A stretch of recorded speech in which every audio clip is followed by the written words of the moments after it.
Hello, everyone. Welcome back to episode 3 of Confessions of a Fitness Manager. We are excited today to talk about all things interviewing. So, last episode, we talked about reviewing resumes, and this is basically our series all about hiring. This is part 2 of that series. There's 2 more after this, and this is the stage of interviewing. Jessica is going to speak to more the in-person experience, since I've become not only in-person, I have past experience with in-person, but now all I do when I interview people is do it online. So I'll speak to the virtual environment, and she'll also address phone screens, which I think are really valuable as a way to kind of weed applicants out if you just know right away it's not going to work out. But we'll also talk about our own stories about phone screens and about interviews that may have gone wrong, just to be a bit entertaining. And so you, as we always talk about how important it is to us, so that you feel less alone, because most likely you've had a similar experience at one point or another. So Jessica, since we always start this way, what are you drinking today? Oh, well, Stacy, I am very exciting today. I am still a little bit in recovery from last night, so I am drinking some ice cold tap water. I love it. Cheers to you. I'm drinking. What are you drinking? Mine's slightly more exciting. It's ice cold sparkling water. It doesn't look like it's sparkling, but I assure you it is. You are very fancy, Stacy. Cheers. Cheers. And I'm so jealous that so of course, as most of you know, Jessica lives in Chicago. I live in Washington, or Seattle area, and she has like warm weather today, and it's February, and I'm super jealous. It's amazing. We're enjoying it while we can. It's 50 degrees and sunny out, and a little bummed that I'm inside doing this. Yeah, sorry. Like on the lake or something. Sorry, not sorry. Stacy. But no, I wish I was just like, man, I wish I had a place to go on the beach or something where I could be outside, but I'm happy to be drinking my ice cold tap water and chatting with you. So it's a good day. And my dog is quiet. So what do I have to complain about? We're on. So far, so good. That is great.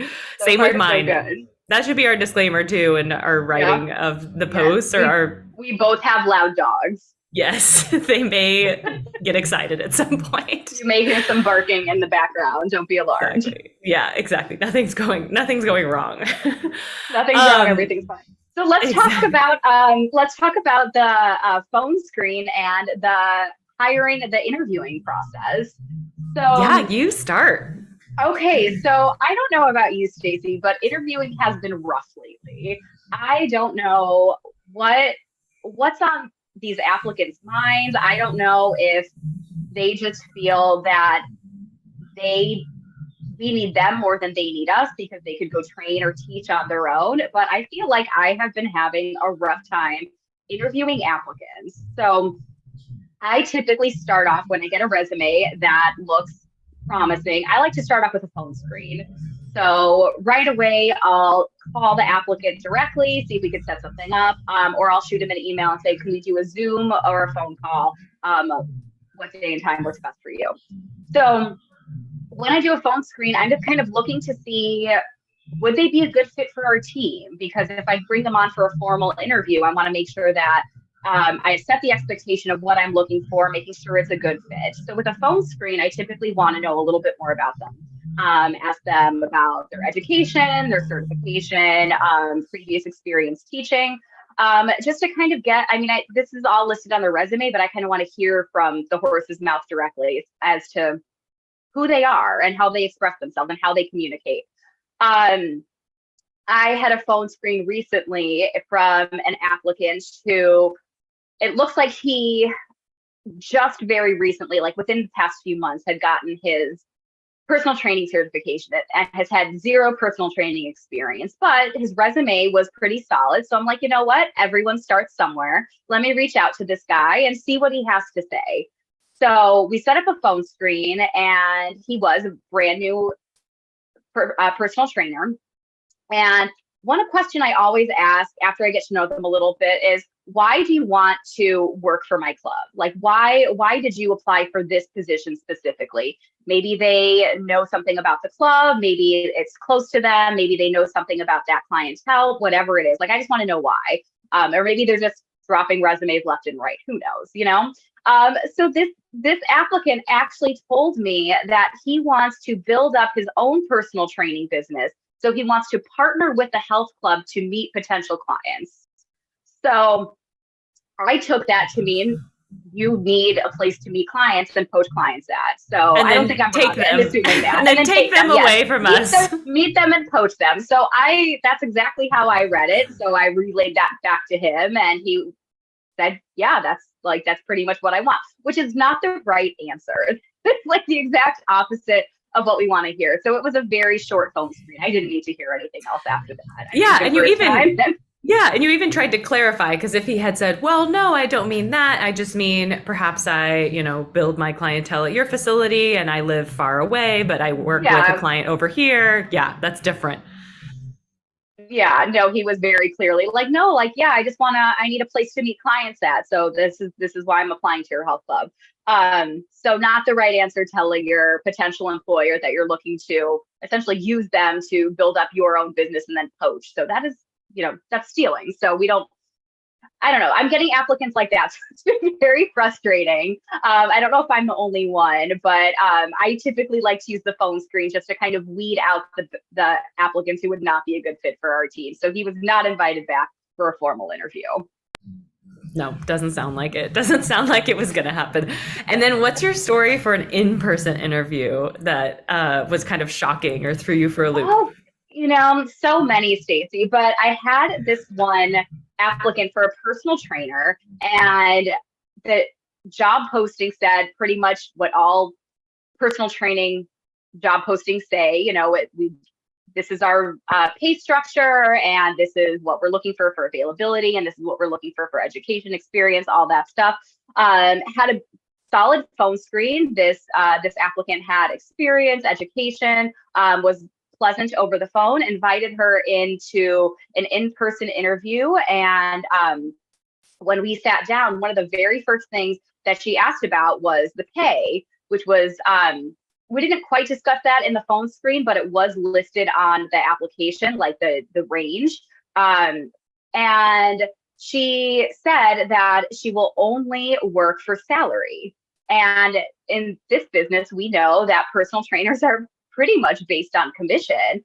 And I don't know where she got the idea to ask for salary, because I know she works for another health club, and I'm pretty sure that she's also not getting paid salary there. And so it was just kind of surprising to me that she actually said, like, I will not work unless I can get paid salary. And I'm like, I'm really sorry. Like, we don't offer salary. It's a commission-based position, as it said in the job posting. And she said, okay. And she got up and she walked right out of the interview. So that one kind of threw me for a little bit of a loop, because I didn't feel like we were like withholding any information or anything. I mean, it was out there. There was no expectation that it was salary. Right. Yeah. It's fascinating. It is challenging. I know you and I have talked about this too offline, but like, there's times where I think applicants, they may be in this certain mood where they're looking for a new role or a new job, and they hop online and they might already have a good thing going. Like they might already have a good job somewhere. They may, I don't know if they're trying to see if the grass is greener or like, but they have these high expectations. Yeah, they have these super high expectations. And then I've run into that with specifically group fitness instructors where they apply, we get to the interview process, and then halfway through the interview, I ask them about their availability, and they go, oh, I don't have any time available at all. Like I'm totally packed with classes. I'm super successful. I'm doing amazing. And I'm like, why did you apply? Yeah, like, why are we here?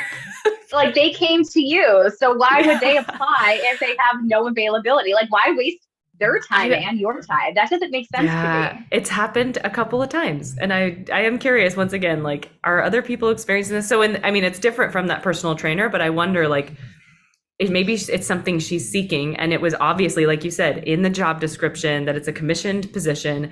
You probably mentioned it in the phone screen, and then you got to the interview and she physically is in front of you and demands this thing that was articulated before that it's not available. Yeah, maybe. I mean, I don't know if she wanted to just like shoot her shot and see like, maybe I can get more out of this, but it 100% backfired. So, I mean, good for her for trying, I guess. But yeah, it's such a bummer for wasting everyone's time on that one. It is. And that's the thing about time is like interviewing. I mean, we're always we're pretty much always interviewing, or like I always am down to have an open like application. I'm always okay for having a stream of applicants to be coming through just in case you need someone. But the goal should be that you get to the point where you don't have to like lean on interviewing all the time. If you can get lucky that way, but it's hard to get there. It is really hard because then you can start to get desperate and you don't want to be desperate at all. No, we never want to be in the phase where we're desperate. We want to be like always hiring, always casting, always on the lookout for good talent, but we never want to be in the desperate phase. No, exactly. So I guess I'll share a little bit about my stories. They're not as I know you've got some good ones. No, you have a lot. They're not quite as entertaining as yours. Like I've never had anyone walk out of an interview. That's not fun, but I can't imagine that happening. No, but you definitely called me and told me just some like horror stories in interviews before. Yes. So let's circle around to those. Yeah, let's get to that. So the only real in-person things that I remember being when I was interviewing applicants in person that I remember being really challenging were actually kind of similar to your phone screen comment, is that I had addressed at the club that Jessica and I had worked at before. We were required to wear uniforms. We were required to have, no visible tattoos, no visible facial piercings. The appearance guidelines were very strict.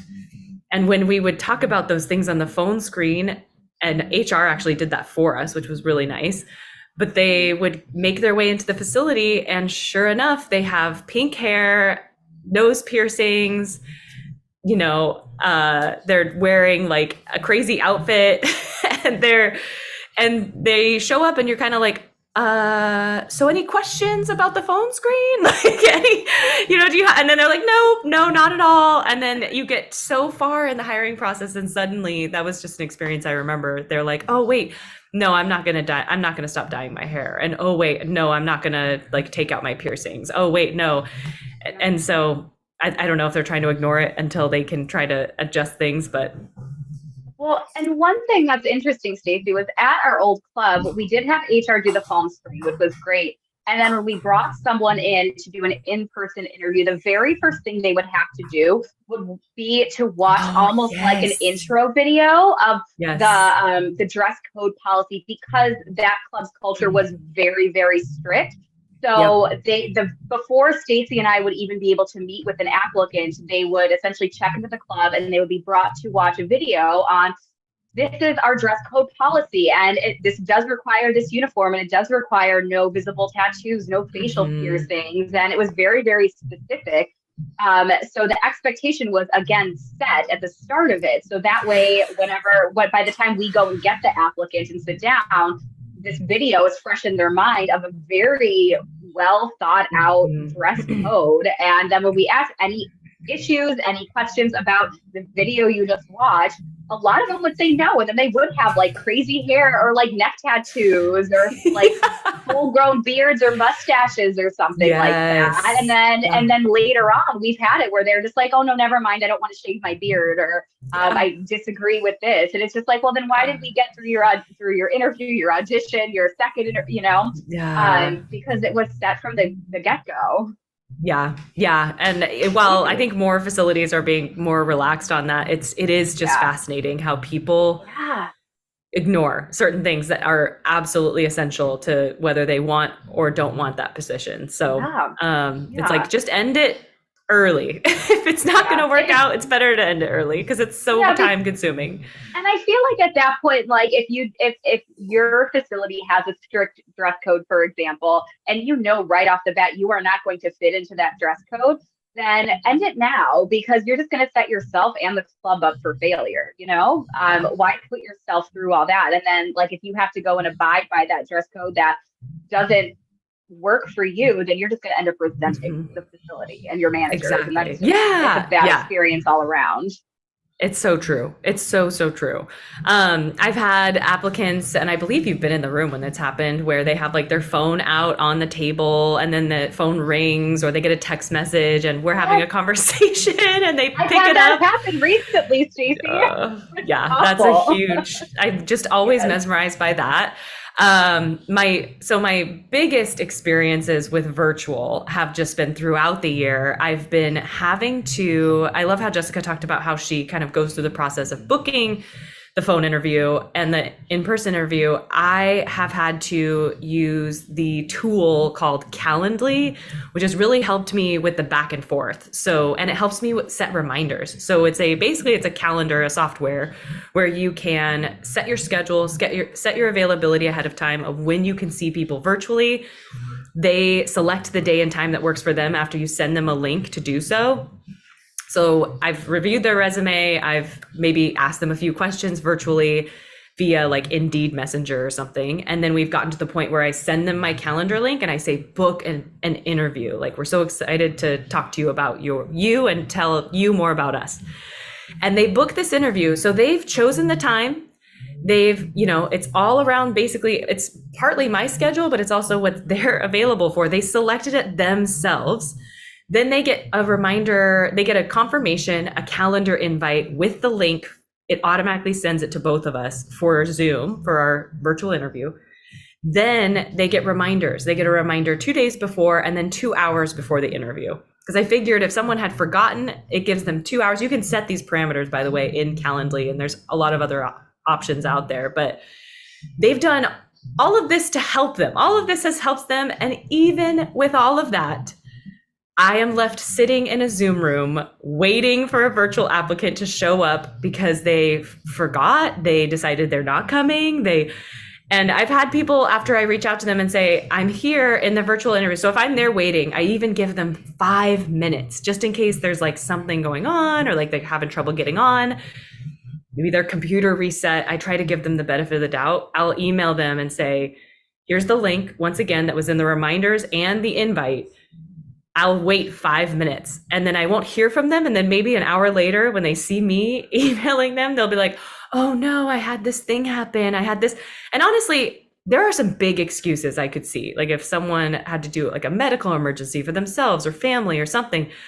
But if you could just respond to that reminder saying, I'm going through something or something's happening and letting me know, that's what's fascinating to me, is after all of those reminders, there's really no reason for them not to be there, or at least let me know if they can't make it.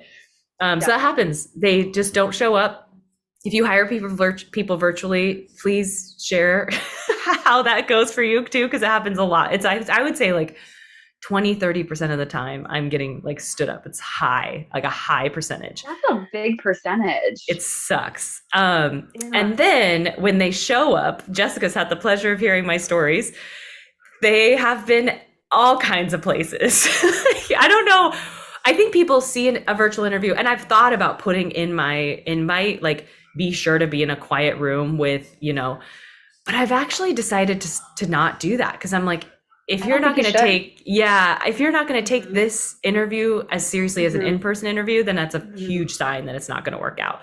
Absolutely. So they've been on buses, on their phone, like on a bus, on a public transportation bus, going and I always ask them at the beginning of the interview if they're in a weird spot, like, is this a good time? And they're like, oh yeah, great time. And I'm like, what the heck? It's like so surprising. I've had applicants on like a walk, like outside, and then they're like cutting. The really annoying part when that happens is they're cutting in and out. I can't hear them. They can barely hear me. I'm basically looking up their nose as they're holding the phone and like showing their video. One really odd one was a girl who hopped on, and I said, and I didn't quite know what to do with this, actually. I said, I can hear you, but I can't see you yet. Can you share your camera? And she goes, and I could tell she was not somewhere where she should be for an interview. It was loud and busy. And she goes, well, I don't feel comfortable sharing my camera. And I was like, part of me was like, I guess I can't pressure that. Can I pressure that? But then the other part of me was like, I would normally be meeting you in person for this interview, and there's no, like, what are you going to do? Put a bag over your head and show up? Well, like, it's a Zoom. That's interesting because that's a Zoom interview. So I would assume that if I'm doing a Zoom interview, the expectation would be to have a camera so you can like make eye contact. Yes. Otherwise, it should just be a phone call, right? Yes. That's so that interesting. was very interesting. And then she finally, she like kicked my computer almost took myself out. Then she finally shared her camera and it was fine. Like she survived. Everything was great, but it was definitely interesting. Because I did say, I mean, I was like, I think I said those exact words, like you said. I said, well, this is a Zoom interview, so it's meant to be like a visual and auditorial two-way conversation. Yeah. So that was really interesting. Another one was this is my favorite, best for last. She was walking on a treadmill. Like she was like the computer or the phone was like propped up on her like treadmill. And she's walking. So like the camera was like vibrating and like shaking, and I don't know. And they're just, I think the distraction piece is part of it that's really annoying. Like they're really not focused on the conversation or the questions I'm asking. Very high lack of eye contact. I know it's different virtually. Sure. And while they're thinking, I don't mind them looking other places, but there's times where they just keep looking off at Lord knows where. Like while I'm like, can you look at me like one time? Like while I'm interviewing you? And that's so hard because as you said, virtual is hard in itself because you don't necessarily have that connection. You're not meeting someone face to face, but we kind of live in a virtual world now. But it's hard to take someone seriously as an applicant if they're not going to take your job and your time seriously in and of itself, you know? Yeah. And I think the surprising part is you're right. We live in a virtual world. Like sometimes they show up late for an interview. Like the fact that they even show up 2 minutes late really kind of ticks me off because I'm like, you are here virtually. It's so much easier. You didn't have to drive anywhere. You didn't have to like, it should be so easy. I mean, who knows, maybe they need a better connection or something, but it really, I mean, I would love for them to plan ahead, even though it's virtual, I guess, is like understanding that there's still a little bit of planning involved. My last kind of mention is more along the lines of what we talked about a second ago, which was like interesting expectations that people come to the interview with. And one example, and this is a huge red flag for me, was applicant arrives to the interview. I even think she was late. It was a virtual interview and she started like the conversation. We'll share all of our questions, Jessica and I will, but I usually start the conversation with like asking more about them, learning about their history. And she immediately went into pay. Like, this is how much I demand to get paid. This is what I've been getting paid here. How much am I going to get paid? And I started a conversation with, I'm going to definitely tell you more about the pay information, but I usually save that toward the end of the interview after I've gotten to know you a little bit. And then she just kept bringing it up and bringing it up. And then finally, toward the end of the interview, I just said, it doesn't seem like our pay structure is going to align with your expectations. And sure enough, she goes, actually, I'm really flexible. I can, like, suddenly her expectations changed. And at that point, it's like, well, your first impressions with me were like, obviously that pay was such a high priority. And it should be important to instructors and trainers, but to have it be the first and only thing to be brought up is too much, like very much too much concern for that. So that was another interesting conversation and change of heart, I guess, that happened in such a short period of time. So crazy. But Jessica, tell me more about so these poor fitness managers, all of us having to go through these interviews, some of them go really well and then it's like super energizing and exciting. But I think equipping potentially fitness managers with like great questions to ask. What do you tend to ask when you potentially your phone screen and or your in-person interview? So I typically have just a list of questions that I just want a little bit more information on. And I very much like to have a very natural, organic conversation and kind of sprinkle in these questions as we go. But I definitely want them to tell me a little bit about themselves, their education, their experience training, whether or not they have that. I like to ask about their availability, especially in the training world. Right now, everyone wants to work either early mornings or evenings. I want to know if their hours are going to fit the needs for my team and my club, especially if they're coming in as a part-time trainer. I want to make sure that they have availability. And with working with part-time trainers, not everyone does. And this is actually something new that my club has recently decided to do, making sure that if they're training elsewhere, that they're willing to sign a non-compete. So we do have a non-compete clause at our club, meaning they can't teach within an X amount mile radius. So is that something that they would be willing to do with us as well? So once we have that all cleared up, one thing I also want to know is if they've been training, what their clientele base is. Do they have experience or specializations working with a senior population or with pre or postnatal or general population? What that looks like, just because I want to get a sense to see, is it going to align with our demographic? And I actually had an applicant who right away was very much like, I want to be a speed coach and I want to work with, I would prefer to work with professional athletes, but I'll take collegiate athletes.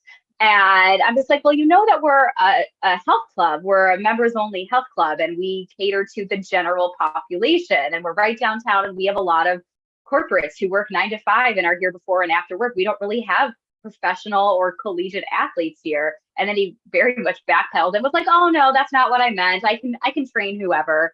So that was just kind of interesting. Like, know what your specialty is and know what your specific clientele base would look like, because I ended up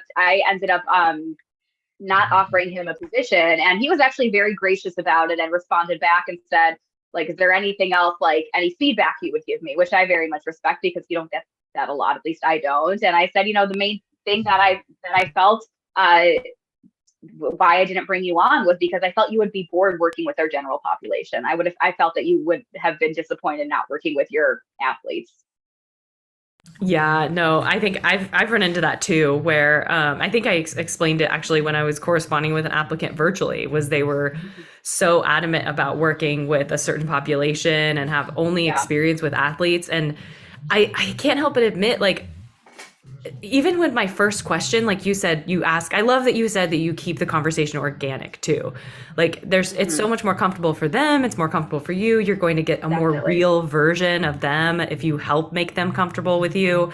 But when I've asked that question of like, tell me more about you or what brought you to coaching or teaching classes, and some of the answers I get are like, well, you know, I've just always been super fit and like an athlete all my life.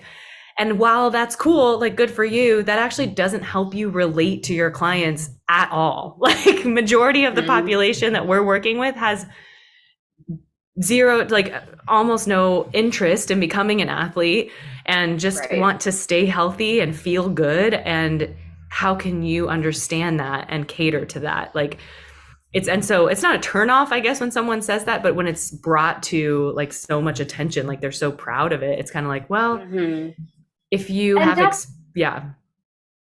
what I find interesting with that is that it's very much based on, well, I'm an athlete and I like to work out, versus here is how I like to help other people. Here's what I can contribute to others. And that, I think, shows a lot about a person's character. Exactly. So sorry to go off topic a little bit, but what, any other questions? So availability, clientele base. I asked them a little bit about, you know, difficulties or challenges they've had with previous clients. I asked them about how they feel working with a team, because at my club, we do have a team of trainers who work very well together, because if nowadays we have a lot of like independent contractors and business owners who may not have worked with other trainers before. So I want to see how comfortable they are working with others. And one question that I really like is asking them, after that, I like to ask them about their continuing education. Like, what have they done to keep their CECs up to date?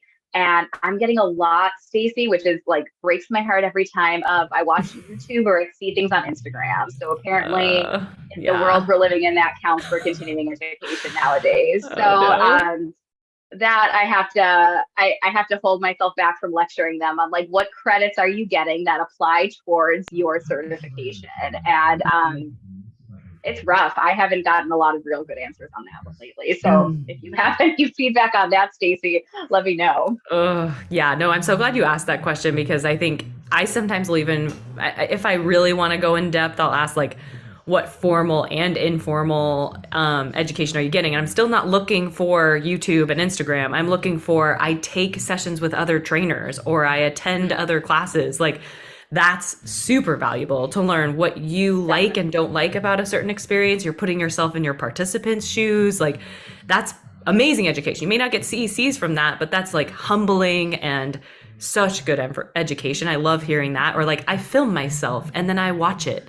Like that's hard to do and so important. Like, and I never get an answer ever when it comes to continuing education, but the formal education needs to happen. Like if you're going to maintain your certification, which is the bare minimum, as we both talked about, of proving that you're able to continue working in this field legitimately and have potentially with our instructors and coaches, we have to have liability insurance. The only way you can do that is if you're certified, really, the only legit way to do it.